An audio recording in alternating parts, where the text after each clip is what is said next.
Soy Carlos Hernández Díaz Ambrona, profesor de Agricultura y secretario en el Centro de Innovación en Tecnología para el Desarrollo de la Universidad Politécnica de Madrid. Bueno, empezamos a comentar el tipo de datos que necesitamos. Vamos a empezar por los datos exógenos. Los primeros datos que vamos a requerir son los datos meteorológicos. Como cualquier otro dato meteorológico, lo ideal sería disponer de series temporales de más de 30 años, que es el estándar que en estudios de clima se considera, que tengan buena resolución espacial, es decir, que la red, la malla de estaciones meteorológicas o de datos sea lo suficiente para el objetivo para que queremos aplicar el modelo. ¿Qué datos? ¿Cuál es la información básica de datos meteorológicos que vamos a necesitar? Va a depender un poco de qué es lo que queremos simular. Es decir, el estándar en la mayoría de los modelos es el dato a un nivel diario, una escala diaria, pero si bien queremos ver qué es lo que ocurre en el interior de un invernadero, pues deberíamos de bajar a lo mejor a una escala horaria o de minutos para saber las decisiones, por ejemplo, de climatización o de movimiento de los ombráculos dentro del invernadero para modificar las condiciones del clima dentro del invernadero. Una vez que hemos fijado esa escala espacial y temporal, tenemos que ver los datos que vamos a necesitar. Los datos o el conjunto de datos que requerimos normalmente son datos relativos a la precipitación, a las temperaturas máximas y mínimas, a la humedad relativa máxima y mínima o el punto de saturación de rocío, a la velocidad del viento. Eso sería irradiación solar, junto con la radiación solar sería el conjunto mínimo de datos que requeriríamos de los datos meteorológicos. ¿Cuáles son las fuentes de información de estos datos meteorológicos? En España, por ejemplo, tenemos dos redes de estaciones meteorológicas. Las estaciones meteorológicas de la Agencia Estatal de Meteorología, que tiene una cobertura más o menos uniforme y de bastante amplitud temporal en todo el territorio nacional, y por tanto hay una gran disponibilidad de información, por lo menos a nivel diario, de esos datos. El inconveniente es que estos datos normalmente no es de libre acceso y hay una limitación al uso de datos si no se dispone de financiación suficiente para disponer de esos datos.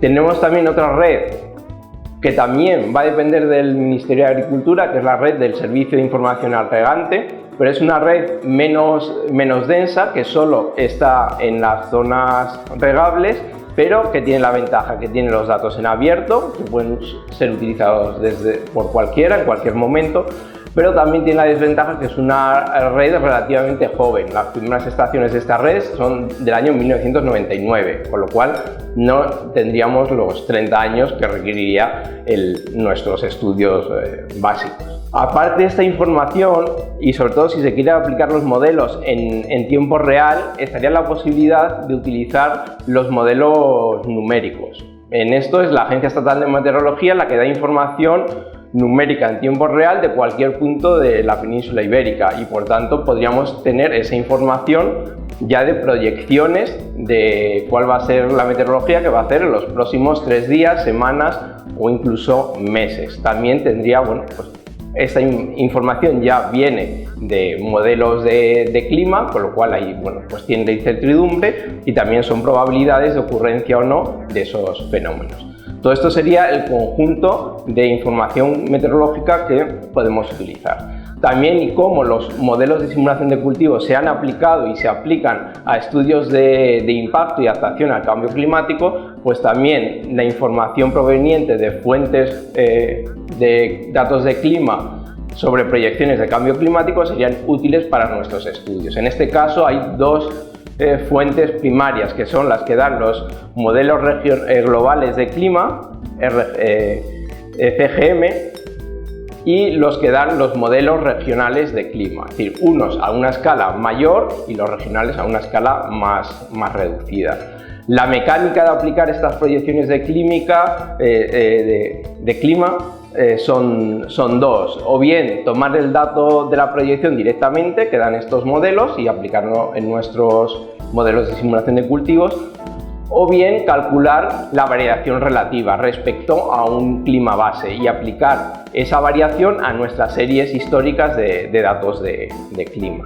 Con esto tendríamos lo referente a los datos meteorológicos de clima. La siguiente fuente de datos que vamos a necesitar para nuestros modelos es información edáfica de los suelos. Aquí ya la información es más dispersa y está menos concentrada. Es decir, sí ha habido muchos estudios, pero no están de la misma forma disponibles ni en todos los lugares disponibles. En España hay algunos catálogos de suelo en algunas regiones que están en abierto y son fácilmente accesibles, y otras, bueno, pues están casi en fuentes primarias de datos de información de suelos. En los datos de suelos, un modelo lo que requeriría básicamente es información de la profundidad del suelo, de las condiciones hidrológicas, es decir, capacidad de campo y punto de marchitez permanente, de la fertilidad del suelo, del pH, del contenido de materia orgánica. Básicamente sería esa la información necesaria en cada una de las capas en las que vamos a dividir el suelo, de los horizontes en los que se divide el suelo. Como decía, esta información pues ya es menos disponible. Sin embargo, bueno, pues aunque no esté disponible fácilmente en bases de datos, sí tenemos la posibilidad de tomar el dato in situ en función de las parcelas donde vamos a hacer el ensayo o la aplicación del modelo, y por tanto, bueno, pues lo podríamos extrapolar. Ese serían, con los datos meteorológicos y de suelo, el conjunto de los datos exógenos que tendríamos. Ahora iríamos a los datos, a la información endógena, que básicamente la vamos a dividir en dos. Es información relativa a la variedad cultivada, es decir, a nuestro cultivo que vamos a tener, y el manejo que va a hacer el agricultor en su itinerario técnico. La variedad cultivada existe en los catálogos de variedades vegetales, que los controlan los ministerios de agricultura respectivos. Estos catálogos realmente tenían una descripción o una ficha muy descriptiva de cómo es esa nueva variedad, comparada a veces con unos estándares de una variedad estándar, y quizás a veces no tienen toda la información que requerimos a la hora de aplicar los modelos, con lo cual habría que pedir, bueno, pues que esa información que recogen los registros nacionales de variedades vegetales, pues que se actualice e incorporen, bueno, pues nuevos datos y nueva información disponible. Estos registros, bueno, son públicos, con lo cual se puede acceder al conocimiento de cada una de esas variedades. La siguiente información ya es o depende del agricultor, depende del manejo del agricultor y del itinerario técnico que realice el agricultor. En este caso, cabe destacar dos hechos importantes que están sucediendo actualmente y que realmente están, digamos, alimentando la gestión de los datos, que es lo que en Europa o en España en concreto llamamos el cuaderno de campo, y que en otros lugares en Latinoamérica se llama el cuaderno de bitácora. Es un registro que, por ejemplo, en la Unión Europea es obligatorio para cada agricultor, en el cual tiene que ir anotando todas las operaciones que realiza en cada cultivo. Sería una gran información de cara al diseño y a la simulación de esos manejos. Realmente lo que se está tratando de hacer con la información que proviene del cuaderno de campo o del cuaderno de bitácora es realmente realimentar la información de cara a los agricultores y ayudarles a mejorar las técnicas de cultivo que pueden realizar. Con lo cual hay proyectos, podemos señalar, por ejemplo, el Centro de Investigación en la Mejora del Maíz y el Trigo, el CIMIT, que está en México. Tiene un proyecto en marcha que es Masagro, en el cual está desarrollando una herramienta electrónica para la gestión del cuaderno de bitácora, de tal forma que cualquier agricultor, toda la información de las operaciones que realiza a lo largo de un cultivo, las va anotando en el ordenador o en una tableta o en un dispositivo móvil, de tal forma que vaya registrándose toda esa información, y esa información de muchos agricultores en muchas zonas realimente el sistema y haya una gestión de los datos en ese campo. Eso sería toda la disponibilidad de datos que tenemos a la hora de aplicar los modelos de simulación de cultivos. Con todos estos datos, pues realmente podemos hacer esas proyecciones que comentábamos al principio.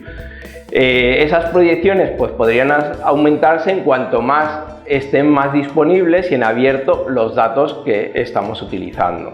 Por lo cual, de cara a la mejora o al progreso tecnológico de la agricultura, es deseable que por lo menos la información básica esté en abierto, que haya un buen pool de lo que llamamos el Open Data en aplicaciones para la agricultura, de tal forma que las fuentes primarias, como pueden ser la información meteorológica, la información de los perfiles de suelo o incluso de las variedades comerciales que hay, pues tener abiertos y nosotros hacer herramientas de gestión que con la aplicación pues, de los modelos de simulación de cultivos permitan ayudar al avance y al progreso de la agricultura.